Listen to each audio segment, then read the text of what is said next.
보수단체 행사에 참석한 윤 대통령은 문재인 정부의 한반도 정책을 비판하며 반국가 세력이라는 용어를 사용했습니다.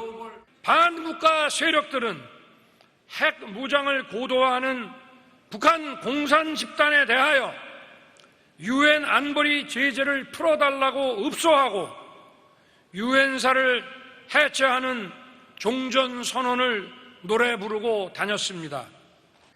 문재인 정부 청와대 출신 국회의원들이 기자회견에 나섰습니다. 문재인 정부와 민주당이 반국가 세력이라면 지난 대선에서 민주당을 지지했던 48%의 국민도 윤 대통령에게는 반국가 세력인 것입니까? 종전선언 추진에 동의한 트럼프 전 대통령과 바이든 대통령도 반국가 세력이냐는 항변과 남은 4년 동안 극우 보수만을 위한 대통령으로 일하겠다는 것이냐고 반문했습니다.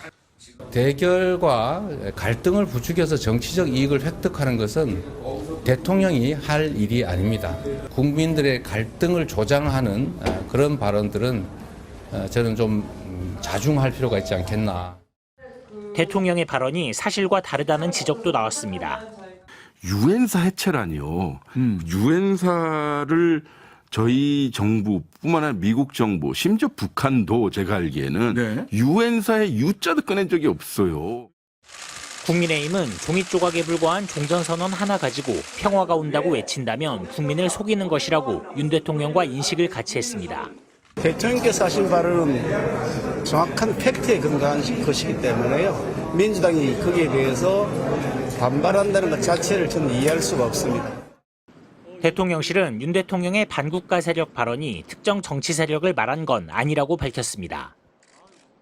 민주당은 대통령의 발언에 따르면 대한민국이 내전 상태에 있는 것이라며 대통령실에 대한 직위를 위해 국회 운영위원회 소집을 제안하겠다고 밝혔습니다.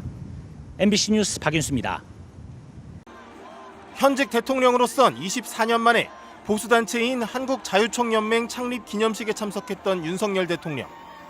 문재인 전 대통령의 재임 시절 추진된 한반도 평화 프로세스 정책을 강도 높게 비판했습니다.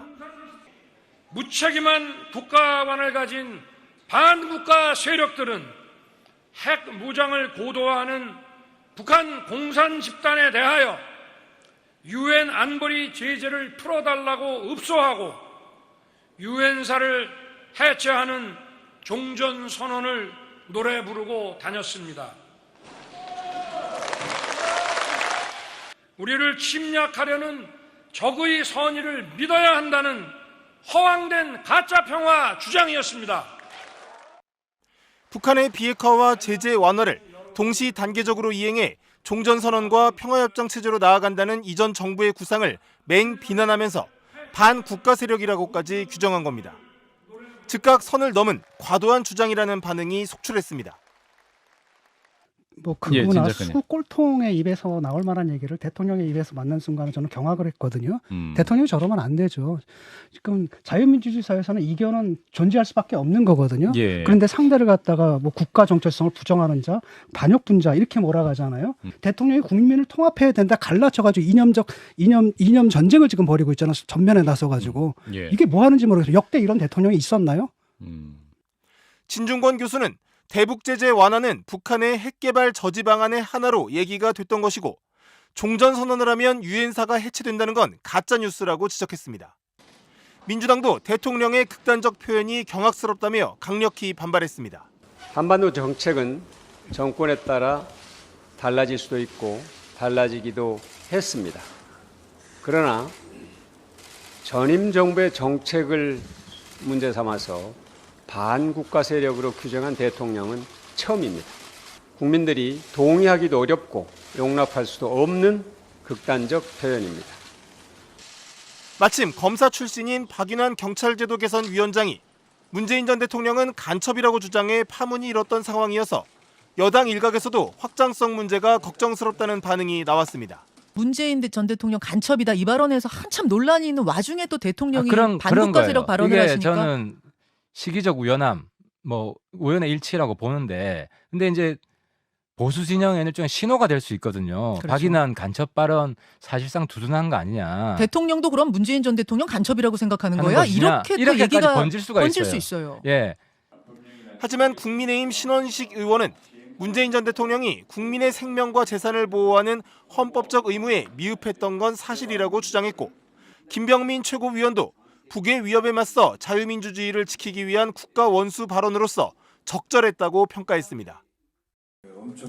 문제의 발언은 국회 정보위원장인 박덕흠 국민의힘 의원이 국가정보원 퇴직자 단체와 함께 연 국가안보 관련 토론회 도중 나왔습니다. 토론자로 참석한 박인환 경찰제도 발전위원장은 최근 간첩단 사건이 나오는데 문재인 비호가 아니면 불가능한 일이라고 말했습니다. 이어 내년부터 국정원의 대공수사권이 경찰로 이관되는 것을 언급하며 문재인이 간첩이라는 걸 빼놓고는 설명할 수 없다고 했습니다. 또 대공수사권 이전까지 6개월 남은 것을 국민의 70% 이상이 모르고 있다면서 문재인이 간첩이라는 것도 모르고 있다고도 했습니다. 문재인 정부 시절인 지난 2020년 민주당이 국정원의 대공수사권을 폐지하는 국정원법 개정안을 단독으로 통과시킨 데 대한 비판입니다. 검사 출신 변호사인 박 위원장은 보수 성향 시민단체의 공동대표를 맡고 있는데 대한변협의 추천으로 자문위원이 된 뒤 지난해 9월 경찰제도 발전위원장으로 선출됐습니다. 민주당은 이재명 대표가 언제적 색깔론이냐, 역사의 퇴행이라고 비판하는 등 박 위원장을 즉각 경질시켜야 한다며 반발했습니다. 윤석열 대통령은 국민이 선출한 전직 대통령을 간첩이라고 모욕하는 정신 나간 사람을 경찰 제도 발전위원장으로 임명한 이유가 무엇입니까? 논란에 대한 입장을 듣기 위해 박 위원장에게 수차례 전화를 걸었지만 박 위원장은 연락을 받지 않았습니다. MBC 뉴스 신준명입니다.